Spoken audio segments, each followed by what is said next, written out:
नामदार श्री राधाकृष्ण विखे पाटील यांच्या प्रचारार्थ डॉक्टर सुजय विखे पाटील यांनी राहता व परिसरातील विविध गावांमध्ये जाऊन मतदारांशी संवाद साधला। त्यांनी मतदारांना राधाकृष्ण विखे पाटील यांच्या नेतृत्वाखालील प्रगतिशील विचारधारेबद्दल माहिती दिली आणि त्यांच्या अनुभवसंपन्न, विकासोन्मुख आणि प्रामाणिक नेतृत्वाच्या गरजेवर भर दिला। सुजय विखे पाटील यांनी मतदारांना आवाहन केले की नामदार साहेबांना प्रचंड बहुमताने विजयी करून त्यांच्या कामाची दिशा अधिक गतिमान करावी। त्यांनी शेतकऱ्यांच्या, तरुणांच्या आणि महिलांच्या समस्या सोडवण्यासाठी विखे पाटील कुटुंबाने दिलेले योगदान आणि त्यांच्या नेतृत्वाखाली होणाऱ्या विकासाच्या विविध संधींबद्दल चर्चा केली। सुजय विखे पाटील यांनी सांगितले की राधाकृष्ण विखे पाटील यांचे नेहमीच समाजाच्या सर्वांगीण विकासावर लक्ष आहे। कसा राहता आपण त्याला देऊ इच्छितो। वादामध्ये, जाळामध्ये लखपत, मारामध्ये मारामाऱ्या घालून लखपत, हे राहत आपण निर्माण करणार आहोत अजिबात नाही। मी 5 वर्ष गेलो म्हणून सगळ्या गडबडी झाल्या। रियाज खरं सांगतो, मी 5 वर्ष नव्हतो म्हणून हे सगळं उलट पालट होऊन गेलं। पण आता सुजय विखे तुमच्या मध्येच राहणार आहे आणि मी तुम्हाला हात जोडून विनंती करतो। भाभी यांना सांगतो, तुम्हाला वाईट वाटलं तरी चालेल, पण मी तुम्हाला सगळ्यांना हात जोडून विनंती करतो की यापुढे तुमच्यामध्ये आणि माझ्यामध्ये कोणीही पुढारी राहणार नाही। तुम्ही डायरेक्ट माझ्याकडे येऊन तुमचे काम करून घ्या। आपल्याला ती सवय लागली, याच्याकडे जा, त्याला भेटा, त्याला भेटून, त्याला भेटा, त्याला भेटून, त्याला भेटा, 6 महिने अर्ज फिरत राहतो। कशासाठी? आज जर मी तुमच्याकडे मतं मागायला आलोय तर तुम्ही माझा हात धरून हक्काने बोलले पाहिजे की तुम्ही तुमच्या वडिलांसाठी आमच्याकडून मत घेतलं, आम्हाला आरस्ता करून पाहिजे, विषय संपला। एवढा अधिकार तुम्ही तुमचा गाजवला पाहिजे। हा अधिकार आम्ही तुम्हाला द्यायला आलेलो आहोत। सर्वसामान्य माणसाच्या हातामध्ये सत्ता असली पाहिजे। नगरपालिकेची सत्ता फक्त 9 नगरसेवकांपुरतं नको, नगरपालिकेची सत्ता आहे जनतेतून निवडून आलेल्या नगराध्यक्षापुरतं नको।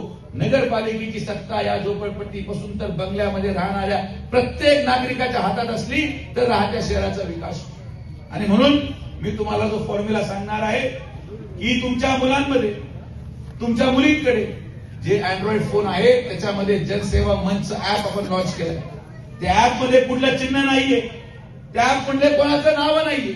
तो जनसेवा युवा मंच हे फक्त खाली लिहिलंय संकल्पना doctor Sujay Vikhe Patil. App download करा, जो काही तुमची समस्या आहे अर्ज लिहा, फोटो काढा, अर्ज माझ्याकडे 5 सेकंदात येईल। 5व्या दिवशी माझा माणूस तुम्हाला येऊन भेटेल आणि महिन्याभरात तुमचा अर्ज निकाली, विषय संपला। ना कोणाला शोधायची गरज, ना माझी वाट पाहायची गरज, ना सुजय विखे कुठे गेला, कशाला गरज। प्रत्येक गोष्टीवर विरोधक मतभेद तयार करायचा प्रयत्न करतात। मी काही जरी बोललो का त्याचा विपर्यास केला जातो। आता मी म्हणलो की मी स्वतःच आता शिर्डीमध्ये 200 बेडचं हॉस्पिटल सुरू करणार। काय भाषण केलं यांनी की नाही, यांना संस्थांचं हॉस्पिटल बंद पाडायचं। माझा तुम्हाला सोपा प्रश्न आहे, सगळे बसलेले, मी ओपन चॅलेंज देऊन सांगतो। तुमच्या घरामध्ये रात्री जेव्हा पेशंट तुम्ही साईबाबा हॉस्पिटलला घेऊन जातात, किती लोकांना बेड मिळतो सांगा तुम्ही? बसल्याशिवाय, कोणाला फोन लावल्याशिवाय। आपले लोक आपल्याला नाशिकला घ्यायला लागतात आणि आपल्या जमिनी विकून त्या नाशिकच्या हॉस्पिटलचे बिलं भरावं लागतात। मी हे म्हणत नाही की शिर्डीचं हॉस्पिटल घाण आहे, माझं म्हणणं आहे की शिर्डीच्या हॉस्पिटलमध्ये असणारा पेशंट हा मराठवाड्यामधून पण आलाय, उस्मानाबाद मधून पण आलाय, जालन्यामध्ये पण आलाय, पण राहत्याच्या माणसाने जायचं पुढं।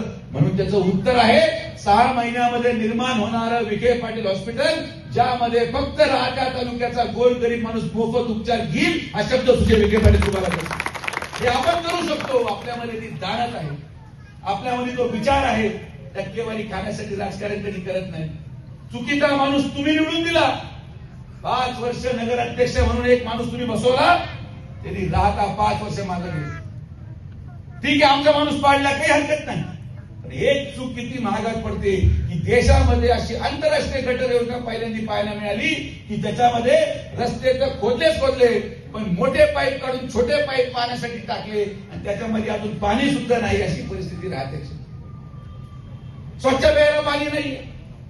हे 5 वर्ष किती महागात आपल्याला गेले याचा अंदाज तुम्हाला नाही, पण त्या ठिकाणी आज मतदान फार अमूल्य असतं।